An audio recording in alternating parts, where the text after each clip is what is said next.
Sonicake has a ton of new pedals that just came out recently, and first one we're going to showcase on the channel is the Source Comp.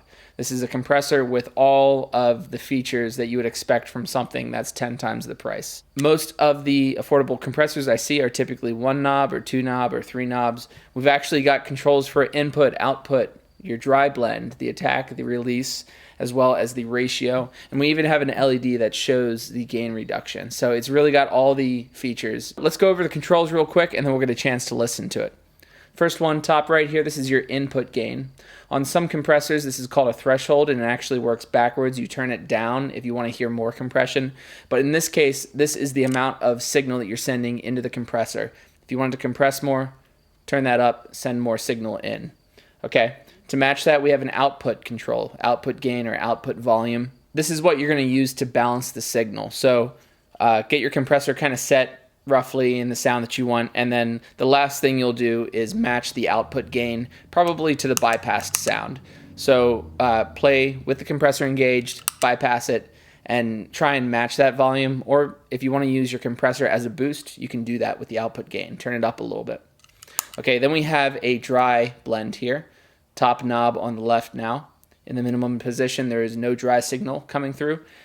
As we increase it, we're going to hear more of that dry signal. So this is a nice way to make the compression less obvious. Okay, getting to the bottom row, we have ratio. This is how much the compressor is clamping down on your signal. A higher ratio means it's going to compress more in a different way than it would be just by increasing the input gain.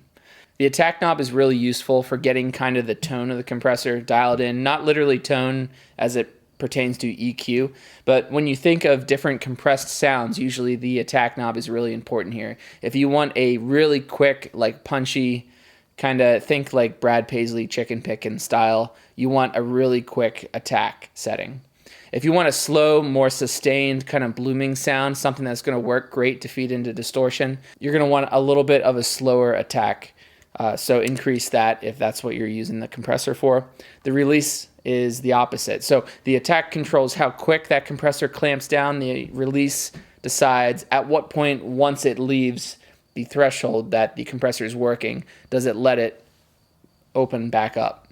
So that's the controls here. We have standard input, output. It's a mono pedal.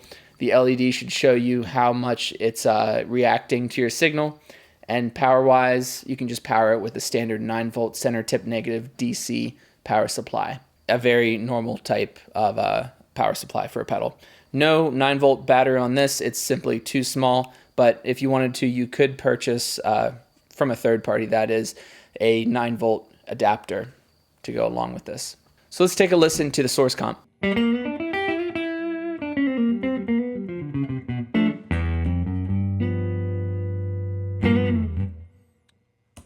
Okay, Source compressor. We got the input gain, as I was mentioning. I kind of found as I was messing around with it just now that at least for a single coil guitar, a Strat guitar with that kind of output, right at noon is pretty kind of a neutral sounding. It's not too extreme.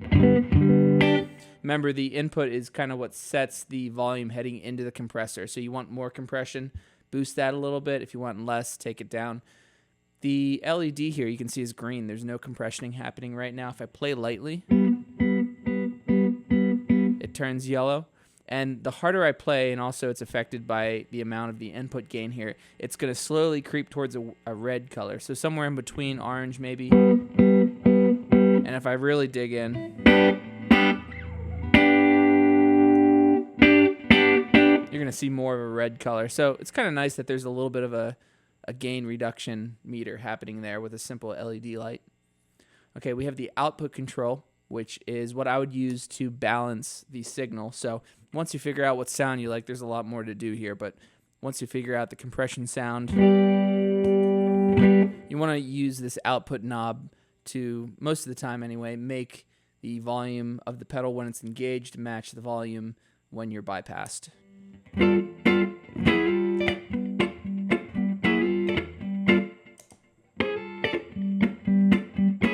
Seems a little quieter, especially when I'm digging in.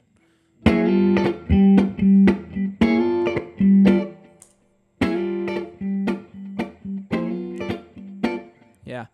And then we have our dry control. This is a nice way to make the compression sound a little bit more natural. It's definitely noticeable right now. So blend in some of your dry signal.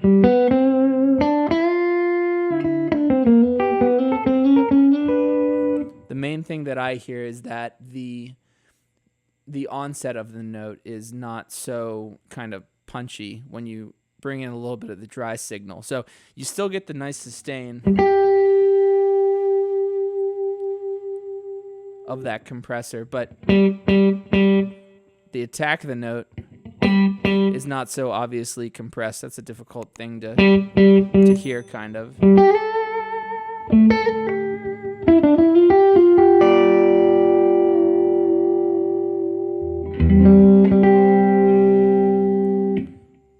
going to set that about halfway.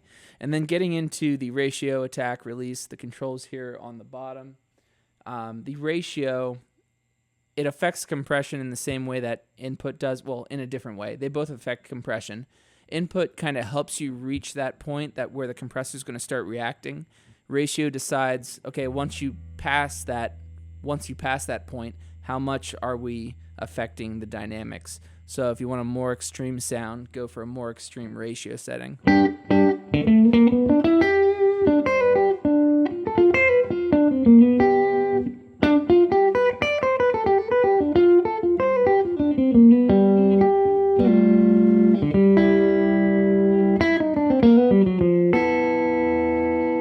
Versus a lesser setting.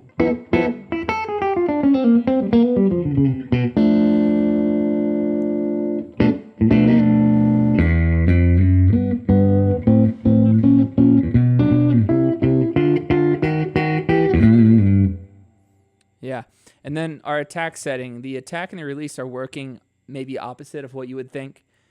In the lowest setting, so the minimum setting of attack, that's your slowest attack. And as you increase the knob, it's shortening the speed. The compressor's going to react faster. So if you want that chicken picking sound, go for a pretty high attack setting.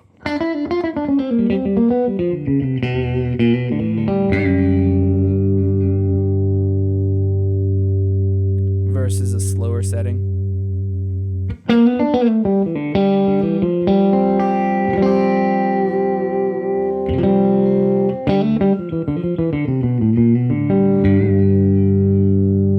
And the release is deciding how quickly the compressor is going to let up on that compression once the signal falls below the threshold.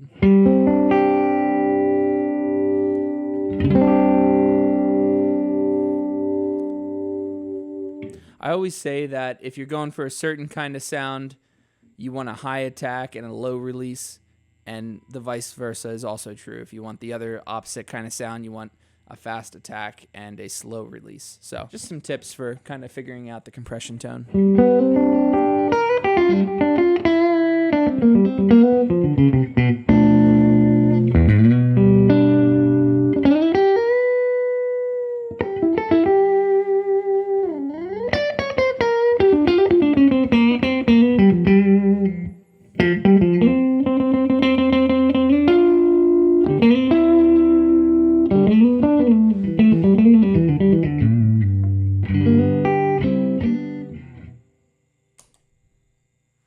So it's definitely not a subtle sound. It's definitely not a subtle compressor like some can be. This Keeley down here, it's kind of off camera a little bit. This is a Keeley Compressor Pro. This one can do a lot of different things. It can be very obnoxious and in your face, that country sound, or it can be kind of a more sustainy, or even like you can have it on and it's definitely affecting the sound and the way that your guitar sustains, but it's not noticeable at all. This is a type of compressor that's definitely noticeable no matter where the settings are, basically. There's more extreme settings, there's different ways to use it, but I think in general, you're going to notice that it's on. So it does a certain thing. If you want to listen for an example of, a compressor that does a similar type of thing, look at the Wampler Ego Comp. It's also very high quality compressor, but it's very obvious when it's on. You listen to someone like Corey Wong, and that's really part of his sound. So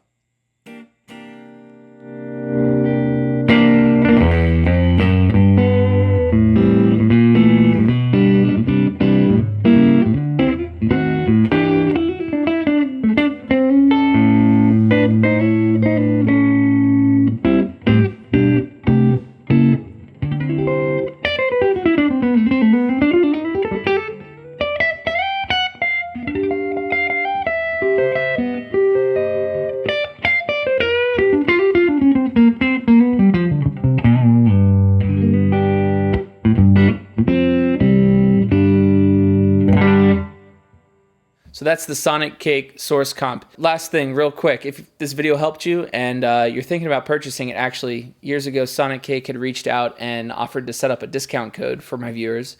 So if you use my name at checkout in the coupon code box, no spaces, exactly how it appears on screen with an uppercase A and an uppercase P, I believe you get like 10 or 15% off there.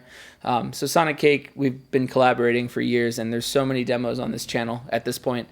I think they're a company that puts out very thoughtful pedal designs at a very nice price point. So thanks to them, thanks to you for watching. Take care, and I'll see you in the next video.